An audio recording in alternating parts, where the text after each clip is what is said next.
Hello and welcome to my fourth episode on the Book of Boba Fett, The Gathering Storm. Here's a quick review synopsis of the episode and kind of what I think about it. Hopefully you guys enjoy. We start out again with the Bacta tank, opening up flashback to Boba Fett riding his bantha across the desert. He's on his way to Jabba's palace trying to figure out how to get his ship back Slave 1. I'm going to call it Slave 1. I know it's changed since then, but that's what I grew up with the ship being named, and that's what I know it as. So I'm going to refer to it as Slave 1 in this video, and probably videos continuing after this. Anyway, so he's trying to figure out how to get his ship back. And while he's just kind of like pondering, having dinner, eating a womp wrap, he's all of a sudden sees a bright light in the sky. He follows it and he comes to find an almost dead Fennec Shand. Fett ends up bringing Shand to a modification parlor. You just see kind of a little hut, bunch of kids outside. Here's some electronic music in the background. I don't really think this fits in Star Wars. Not the modification, because, you know, Luke had robot hands. Darth Vader was pretty much all robot. We've seen modifications before. But this certain style and like the way it looks, it feels more out of a cyberpunk kind of thing and not Star Wars. If you like it, wonderful. It's just not my thing. I think it takes me a little out of it being Star Wars. So he goes to the main modder, which is played by Steven Thundercat Bruner. He's a pretty famous musician. You know, look him up if you get a chance. He's played in some wonderful bands. Anyway, I digress. So he's playing that modder, and Boba Fett pretty much comes in and is like, hey, you gotta save this, lady's life. And he's just cold shouldering him, you should have made an appointment, stuff like that. Boba just throws a bag of credits onto a table, and he quickly changes his mind. He's like, all right, let's get to work. But through all the work, Fennec is, eventually saved. We move on. She ends up waking up next to another campfire. Fett's still there, obviously. Fett goes on and pretty much tries to hire Fennec to help him recover Slave 1 as almost like a payment to, saving her life.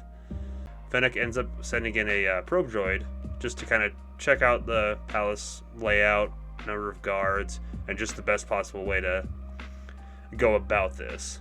They end up sneaking into the palace just to avoid a straight-on fight, work smarter, not harder, that kind of thing. They sneak into a kind of a kitchen where a couple droids are preparing food. One droid we know from Return of the Jedi, EV-9D9, stirring up a pot of soup while the other knife-wielding robot just kind of chops up the veggies and stuff like that. His codename is COO, so Ku, I guess, if you will. As soon as Ku sees Fett, he kind of goes insane, does this whole General Grievous mode where his knives just start going spinning super quick. That, doesn't last very long because Fennec just cuts off his head. As they keep going through the palace, they eventually get to the ship. And a little battle ensues. Boba Fett gets on. They end up blowing up a gonk droid, which I think was pretty sad. Poor thing. Didn't do nothing to deserve that. But they're trying to fly out. Fennec shoots open the gate. And they head out. They got his ship back, which is wonderful. So far, I think for someone who just got her life saved, and especially in someone who just went through all this training with the Tusken Raiders, she's certainly doing a whole lot of the fighting. Boba Fett doesn't really seem to be, adding much to the episode so far. He's just kind of there while she does everything. I digress.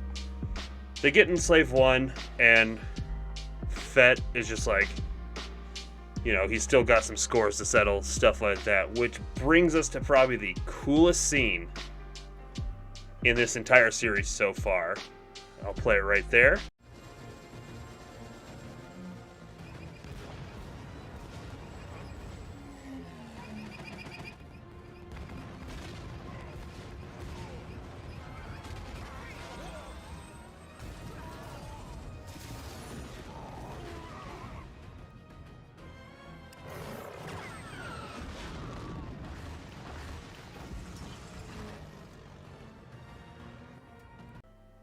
sick. See, that's what I want. That is Boba Fett right there. You don't mess with him. He's gonna get his revenge. He's gonna go. It's just awesome. I love it. I love the way he blows up that swoop by gang. You know, heck 'em. That's what they get. He finishes that, then they're off to the Sarlacc, because Boba Fett still thinks that his armor is in the pit. Even though we know at this point in the timeline, Cobb Vanth, the sheriff from The Mandalorian, currently has it, so it's obviously not in there. He's kind of pushing the Slave One closer and closer just to kind of peek in there and stuff, but doesn't see anything, and the big beak whoosh, comes out, starts biting at it. Some of the tentacles wrap around Slave One, and they almost get pulled in until Fennec again saves the day, which, again, Boba Fett's not really doing a whole lot here, except that one scene. She launches a seismic bomb into the pit, and boom, thing's dead. Then we go to Fett is coming out of the pit, all covered in goop and whatnot. Couldn't find his armor, obviously, because it's not there. I guess after that, Fett just decides he wants to make this this new crime house. So they talk about that, and blah. Fett then wakes up in a Bacta tank, hopefully for the last time. It seems he's fully healed, at least that's what his droid says. And I hope so, because I'm tired of these flashbacks. I want the story to progress and just keep moving on. I feel like we just keep going back and bath, we're not getting any more forward. They head out to the Sanctuary, which is that cantina that's owned by the Twi'lek Garsa Fwip. We see the typical cantina scene. There's gambling, music playing, people drinking, everyone's having a grand old time. Then in the back we see Chrysanthemum. He's drinking, he's looking a little upset. And and it's because there's Trandoshans in front of him.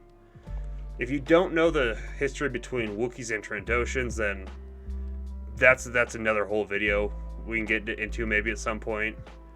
But they hate each other, especially Wookiees. I mean, to sum it up, Trandoshans hunt Wookiees for fun. And yeah, there's a whole thing. Yeah, BK, I'm gonna call him BK, that's what I called him in my last video. He's just getting madder and madder. Shows his knuckles, are his little electronic knuckles, and just attacks the Trandoshans, just goes all out at him. While Fett walks in, kind of sees it. As BK is just like about to dismember this one Trandoshan, Garsa Fwip tries to talk him out of it, saying that the gladiator pits are no longer, people frown upon this, even though I think it's totally cool, and let Wookiees be Wookiees, they're going to do what they want because they're Wookiees. Try stopping them. Workout, he rips the Trandoshan's arm off anyway, leaves the cantina. Fett walks after him. Fett offers Chrysanthemum a job. I'm assuming he accepts it. Go back to the palace, where Fett is having this dinner meeting, essentially, of all the families of Tatooine. And he's just trying to, tell them that the Pikes are invading and that they all need to join up and fight together. Although the other family's like, why? They're just going after your territory, not mine. We have nothing to do with it, so he's like, fine. Just stay neutral. I'll take care of it. And we'll deal with it after that. Alright, they accept that. They think that's okay. Party ensues, everyone's having a good time. They all leave. Pan up to the top of the palace on the balcony. Boba and Fennec are talking. Boba is just, we must prepare for war. That whole speech thing. And at the very, very end of the episode, pans out across the sky, you hear the Mandalorian theme. And that's the episode. With that being said, like I said, I'm hoping the rest of this show, because I think there's only, 4 episodes left? Yeah. I hope we really progress forward and something actually happens. I'm excited for Mando to come back, as long as he doesn't have Baby Yoda or Grogu or whatever the heck you want to call him with him, because, I don't know. Unpopular opinion here, Baby Yoda drove me nuts. And I wish wish the Mandalorian was just him doing cool, badass things. But whatever. It is what it is. This episode, I don't know, it's just kind of boring. It's just another flashback episode of how him and Fennec met, and I don't know, I feel like we didn't need it because we kind of got the gist of how they met with the other episodes. We knew he saved her just by dialogue that they've already had.